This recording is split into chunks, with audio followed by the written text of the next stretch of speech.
No, no, slick back. That's what I said. Slick back. No, nigga, I'm a pimp named Slick Back. Pimp named Slick Back. Pimp named, pimp named, pimp named Slick back. Nigga, are you deaf? I'm a pimp named Slick. Assalamualaikum warahmatullahi wabarakatuh. Perkenalkan, nama saya Naura Hatalita Sani dengan NIM 235211027 dari Prodi Manajemen Bisnis Syariah dari kelas 1A. Baik, di sini saya akan menjelaskan tentang epistemologi. Apa itu epistemologi? Jadi, epistemologi itu berasal dari bahasa Yunani, yaitu epistem dan logos. Epistem itu adalah pengetahuan dan logos itu adalah ilmu atau studi. Pengertian dari pengetahuan itu sendiri adalah apa yang kita ketahui dari sebuah objek, baik itu fisik maupun non-fisik. Pengertian dari epistemologi itu sendiri adalah cabang ilmu fisika yang menangani filosofikal dalam ilmu pengetahuan. Jadi, epistemologi itu adalah cara bagaimana kita mendapatkan ilmu yang benar dan dari mana mendapatkan hakikat itu. Objek garapan epistemologi itu ada dua. Yang pertama adalah objek materia dan yang kedua adalah objek formal. Objek materia adalah apa yang kita pelajari dan dikupas sebagai bahan terhadap apa yang kita pelajari dalam disiplin ilmu pengetahuan. Objek formal adalah cara pendekatan terhadap objek materia sehingga bisa mengkhususkan kegiatan yang bersangkutan. Ada 5 metode dalam teori pengetahuan ilmiah.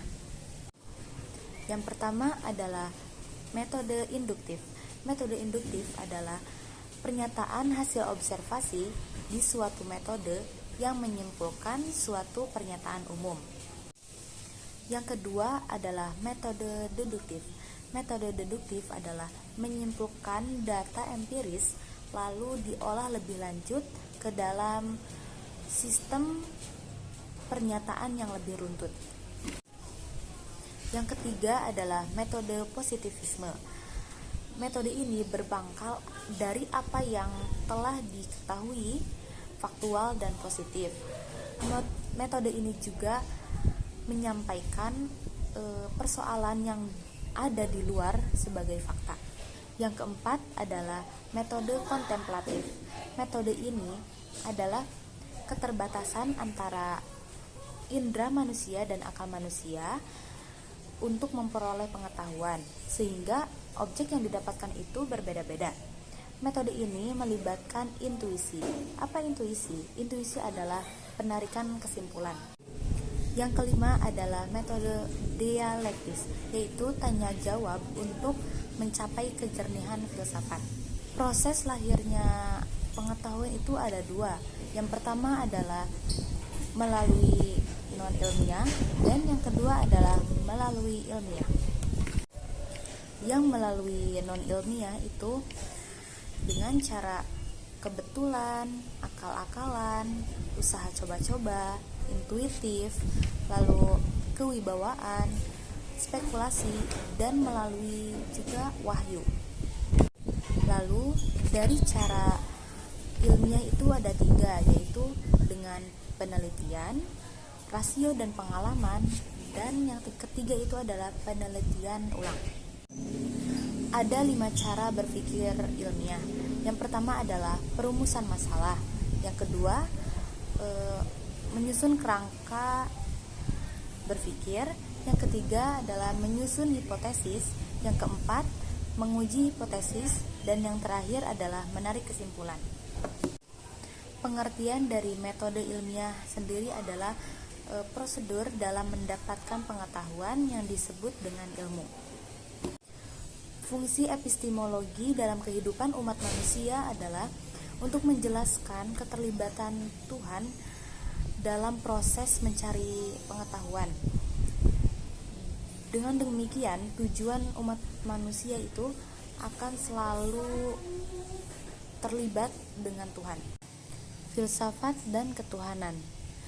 Dalam filsafat, adanya Tuhan bukan suatu yang bisa dibuktikan, tapi ada petunjuk-petunjuk yang menunjukkan Tuhan itu ada dan kita menjadi bagian dari penciptaannya.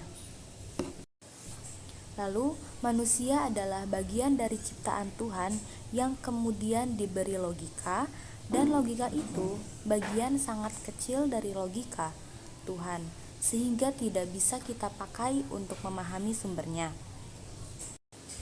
Logika itu hanya bisa digunakan untuk memahami ciptaan Allah, bukan Allahnya itu sendiri. Dengan begitu, bayangan Allah akan kita temukan di mana-mana. Lalu, manusia juga tidak akan bisa memikirkan Tuhan secara logika. Bahkan, manusia tidak bisa menjelaskan apa itu asin manis. Ide itu dari Allah. Karena ketika COVID, manusia tidak bisa mencium rasa. Lalu, puncak pengetahuan adalah ketidaktahuan. Kesadaran bahwa kita tidak mengerti apa-apa. Lalu, kelahiran seseorang berujung kepada Allah.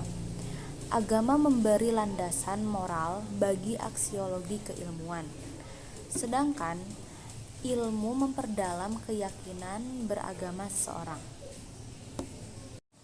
Sekian penjelasan tentang epistemologi dari saya. Kurang lebihnya mohon dimaafkan. Wassalamualaikum warahmatullahi wabarakatuh.